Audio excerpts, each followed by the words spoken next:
Why do we carry out research, particularly policy research? Why would you sit on your desks for days, months, and even years analyzing data, reading a dozen of research papers, and sometimes even on the field trying to converse with policymakers and different stakeholders, trying to get insights on certain issues and certain subject matter? These and many more I'll be explaining to you, giving you a step-by-step procedure of how we do qualitative research at the Center for the Study of the Economies of Africa.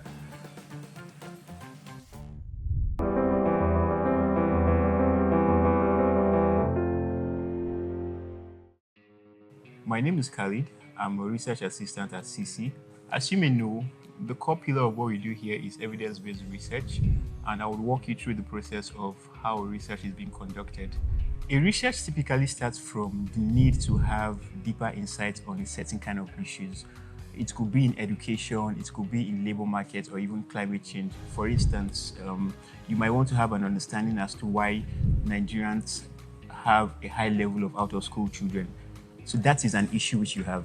And then the first thing you would have to do is to carry out a desk review. At this phase, you'll be looking out for policy, documents, online research, generally information you can get online and offline.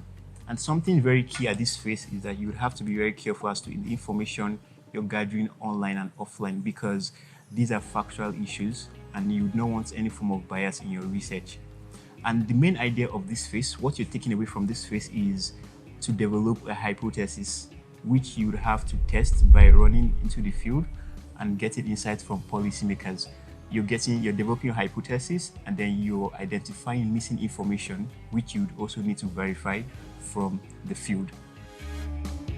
When we're done with the desk research, we must have developed a hypothesis around the subject matter, and then we must have had a good understanding of the information that are now available, which necessitates we going to the field. And then this moves us to the next phase, which is the field work.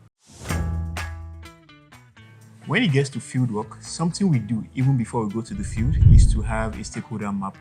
And the stakeholder map entails a drawdown of the exact set of stakeholders we need to talk to get targeted information from them. And trust me, this is the part where it gets really interesting, because it gives you deeper insights as to the work, because you're hearing from the horse's mouth, and it just makes you even more connected to the research. The next stage is the analysis stage, and in this phase, we put together all the information we've gotten from the desk research and the information we got from the field. It can get really tedious because you're listening to a lot of recordings, try to derive insights, you're reading your research work from the desk review, and in the process of all of this, you're putting together your report. It's not enough to carry out all of these processes, put together a research report, and you leave it lying on the shelf. To us, it's very important to communicate our research, and this is the part where we liaise with our communications department, who work to ensure that our researches are communicated through various communications outlets. It's okay to follow our social media handles for that. Lastly, we organize a dissemination event where we invite policymakers and key stakeholders on the subject matter for that particular research, and we relay our findings to them and our policy recommendations. And that's how we do research at the Center for the Study of the Economies of Africa. Do well to like, share, and subscribe.